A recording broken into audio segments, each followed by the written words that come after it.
The policy changes in 2025 are going to have a major and sometimes devastating impact on nonprofits, not just in the United States, but also around the world. So I want to talk about in this video 3 areas to pay attention to so that you are the best prepared and you can have a game plan for your nonprofit.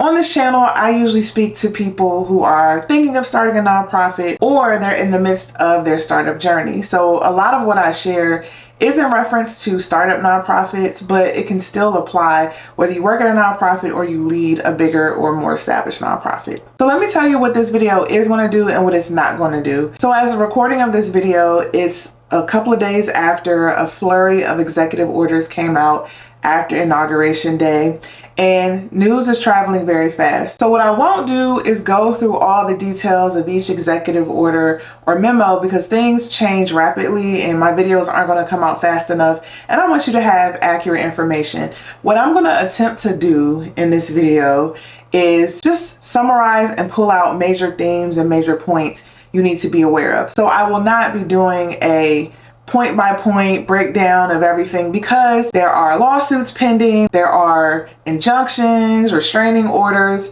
all the things, and that's not going to change after this video. So I pulled out 3 things and 3 areas to pay the most attention to help you plan for the long-term success of your nonprofit. The first area I want to call out is the federal workforce.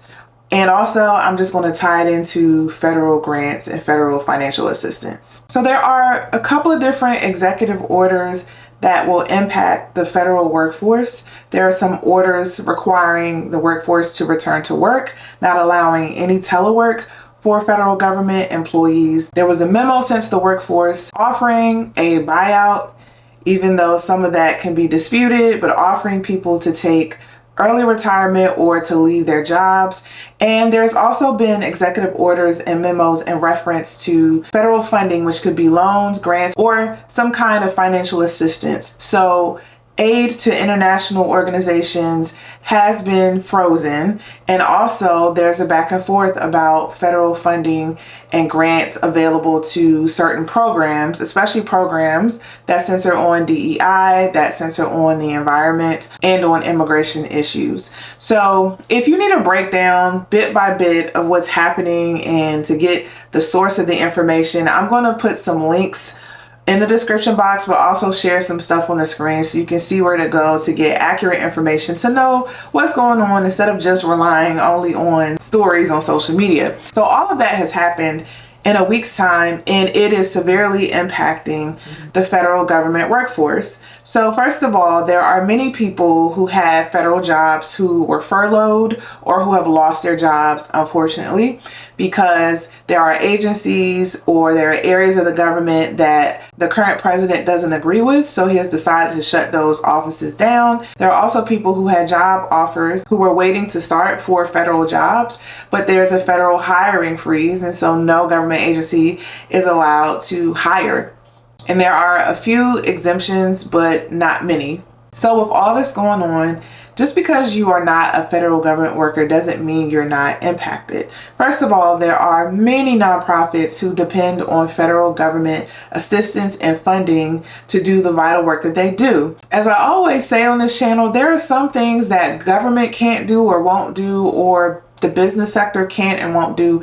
And so the nonprofit sector steps up and does a lot of that work. Well, if a lot of that funding is taken away, there are vital services that will be missing and that will impact communities, specifically low-income communities. Let's just give the example of a Head Start program, a well-established, well-researched area that shows positive success and has positive outcomes for children developmentally. It is a proven program and it is everywhere in this country, yet their funding may be at risk, and there are many nonprofits that implement Head Start programs and that receive funding from the federal government to implement those programs that may be lost because federal government loans or grants are frozen. So there are some nonprofits who heavily depend on federal government funding because it is their primary source, who may have to fire people or shut their programs down.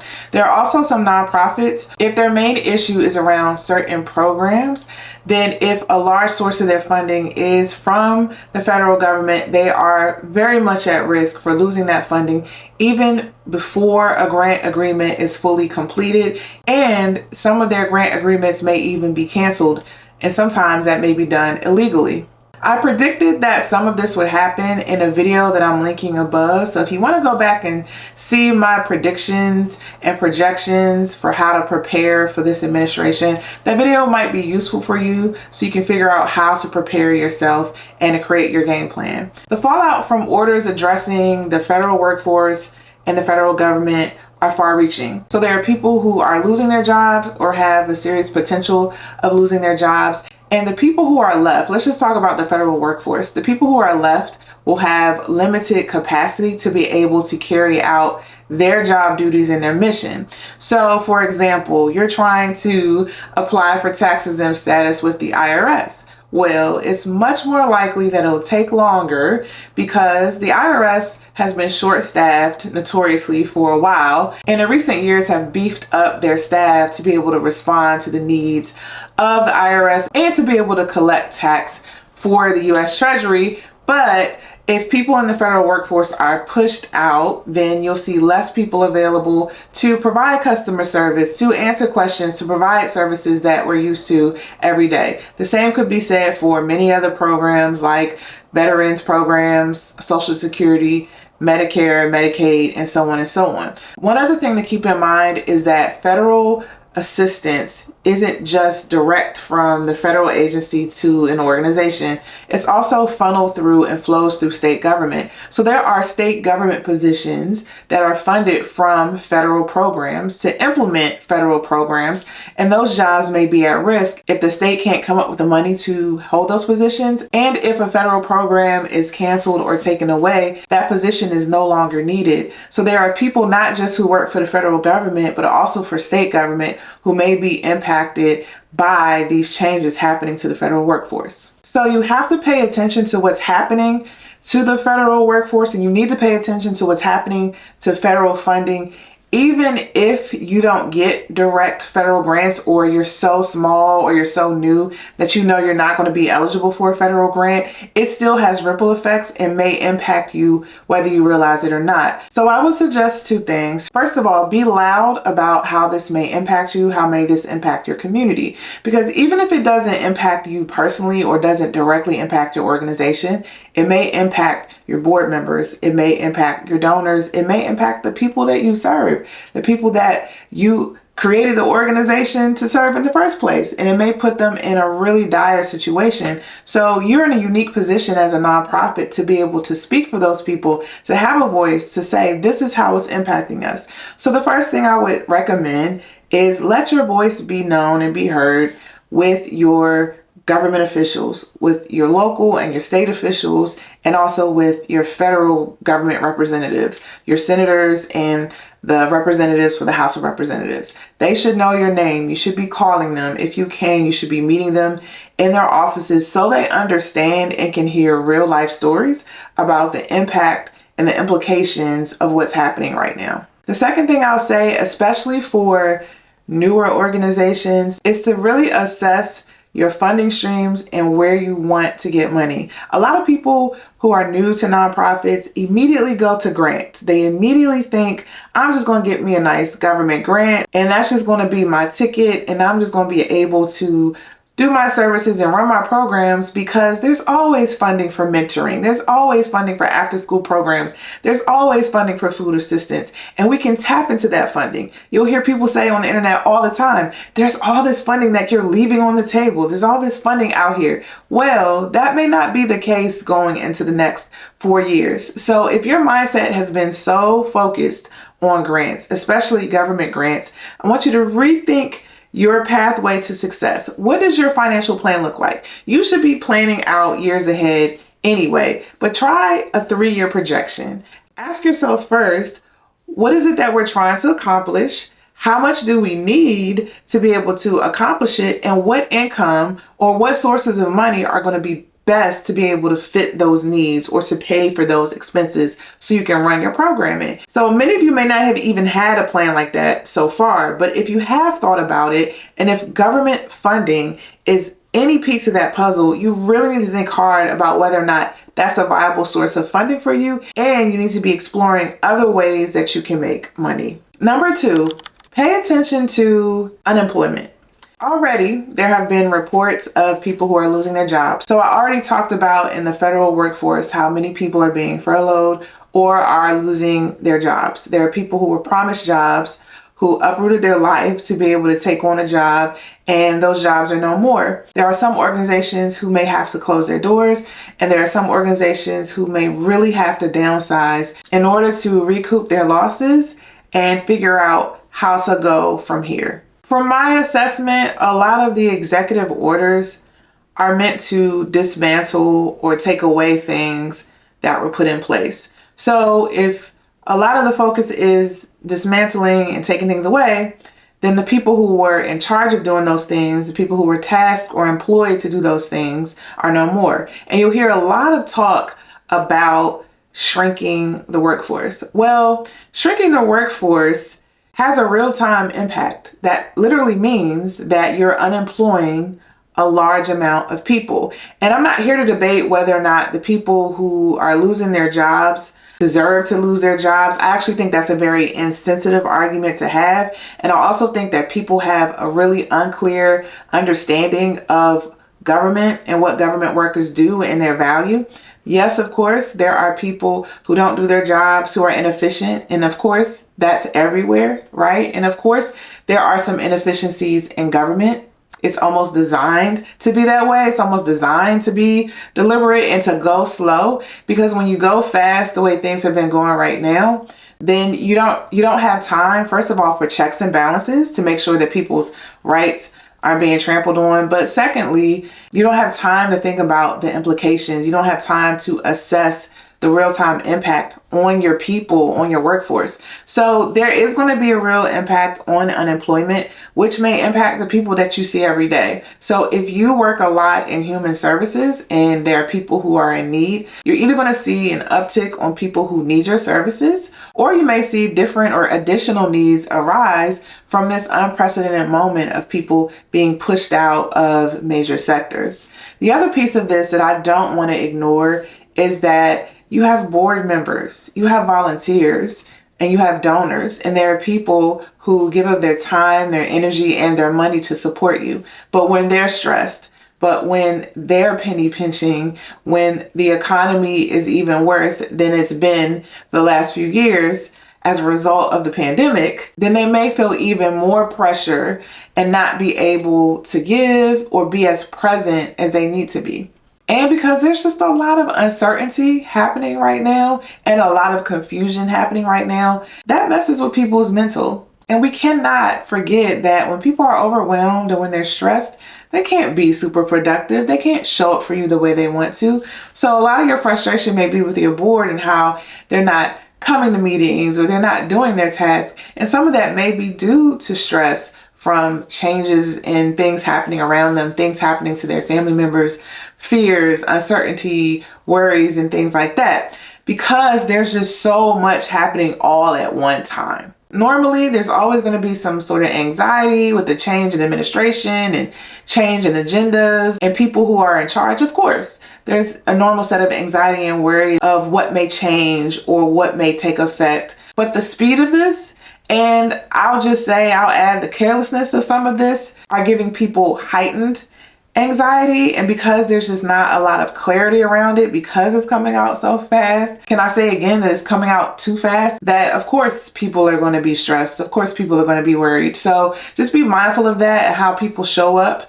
for your nonprofit and how they may not show up for your nonprofit, and also the increased need, and pay attention to that and make sure you have provisions in place. If you are a startup nonprofit, you got to understand where your people are. And this isn't any different than what I would tell you on a normal day, but it's especially heightened now pay attention to how people show up. If people aren't as prepared or aren't as productive, and prioritize self-care, because this isn't the end of changes that are happening to the nonprofit industry, and any kind of change is going to be stressful and it's going to induce fear. So in your planning and in designing the work that you want to do, be very deliberate about your self-care, and just know there are going to be swift changes and reactions and rebuttals. This is just the style of governing that our current president has. So, you have to be present, you have to be nimble, you have to pay attention, you have to watch so that you can be as prepared as possible and to be able to react, adjust, and pivot in time. The third area to pay attention to and to continue to watch is tariffs. So I also talked about tariffs in this video where I previewed what may happen with the change in administration. And as of the recording of this video, tariffs are set to be put in place in a few days. So experts are predicting that it will have an impact on the price of food. It will have an impact on liquor, on automobiles, on gas, on pharmaceuticals. Most of the everyday expenses that people have most likely will be impacted if there's no negotiation or if the tariffs go through. And so that's going to impact everything, right? It's going to impact how you budget and how you plan to pay for things. It's going to impact your ability to be able to access supplies or access certain services for the people that you serve. And also, it's just going to put a strain on people in your local community. So if prices increase, and I'm not saying they will, but they're predicted to increase, then again, people are going to be stretched and are going to have to make hard decisions about where to spend their money. And also, there's fears about a stock market crash. And I'm not an economic expert. I'm only telling you what people have assessed and what people have studied and researched about the aftermath of this. And this just isn't, nonprofit folks talking about this. These are market industry folks. These are economic folks who are talking about the impact of tariffs. And even the president himself has said it will cause some hurt temporarily. So just keep that in mind. You need to pay attention to the price of goods. And so when you are budgeting for your nonprofit, make sure you are accurately budgeting for what it's going to take to run your programs, because things are going to cost. And you can't be afraid of saying that. You can't be afraid of saying, we have to pay more. We have to spend more money in order to provide our services or to do our programs well.